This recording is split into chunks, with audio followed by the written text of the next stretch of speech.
भाई गतकाल match CSK Rajasthan royal ठू हारिला परे सीएसके टीम को बहुत सारा ट्रोल हवा पड़ुछ भाई मानुच सीएसके टीम बहुत खराब खेली भाई किंतु गोटे कथा कहबी जो टीम सपोर्ट ट्रोल कले चलो कि गोटे टीम सपोर्ट है आरसीबी सब आरसीबी फैंस रुह कि आरसीबी फैन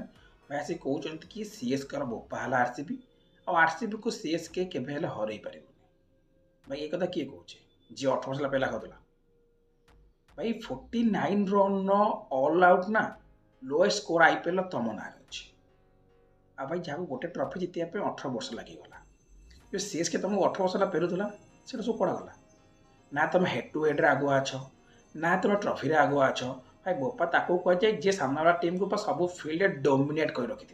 कि तुम एमती कौन से गोटे फिल्ड नहीं जो थे आरसीबी सीएसके ऊपर चढ़ी थी भाई जस्ट का गोटे कथा इमेजिन कर खेल कथा किसी भी हो जदि यही टीम यही चलित आईपीएल माने यही सीएसके टीम तुमको जब आरसीबी टीम को हर दूसरी तुम मुह देखिपर तो खेल कथा कि भी संभव मुझे कहूनी आज सीएसके टीम आज आरसीबी टीम